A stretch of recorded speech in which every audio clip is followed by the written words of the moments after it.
சின்ன பசங்கள யாராவது சூப்பர் ஹீரோ ஆயிருக்காங்களா? ஓ, சின்ன பசங்க பத்தி கேக்குறியா? இருக்காங்கப்பா. நிக்லஸ் கோமேஸ்னு ஒரு பையன், வயசு 10 தான். ஆனா அவன் இன்னும் சின்ன பசங்களுக்கு கம்ப்யூட்டர் கோடிங் கத்து கொடுக்க ஒரு ஆர்கனைசேஷனே ஆரம்பிச்சிட்டான். சூப்பர்ல. சின்ன பசங்களும் பெரிய ஆள் தான். அடுத்து போலாம். சரி, அடுத்து ஒரு இன்ட்ரெஸ்டிங் கேஸ். யஷ் குப்தான்னு ஒரு பையன். அவன் தான் நம்ம மத்திய பிரதேஷ்ல ஃபர்ஸ்ட் சைல்ட் ரைட்ஸ் ஆக்டிவிஸ்ட். எல்லாருக்கும் படிப்பு கிடைக்கணும்னு ஃபைட் பண்ணா ரொம்ப சின்ன வயசுல. செம்மல்லா. யஷை பத்தி என்ன நினைக்கிற? சூப்பர். தமிழ்நாட்டுல யாராவது சொல்லுங்க. தமிழ்நாடுல இருந்து ஸ்டூடெண்ட்ஸ் தெரியுமா? தமிழ் பசங்க எல்லாருமே ஹீரோஸ் தான். ஒவ்வொருத்தரும் யூனிக் தானே.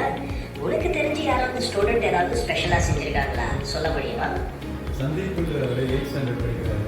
சாய்லைட் இந்தியாவில் அவர் வந்து இன்ஜினியர்ஸ் ஈக்குவலண்டாக ப்ராஜெக்ட் பில்ட் பண்ணியிருக்காரு. அப்படியா? சந்தீப் ரொம்ப ஸ்மார்ட்பா. 8th ஸ்டாண்டர்ட்லேயே இன்ஜினியர் லெவலில் ப்ராஜெக்டா? செம்ம டேலண்ட்.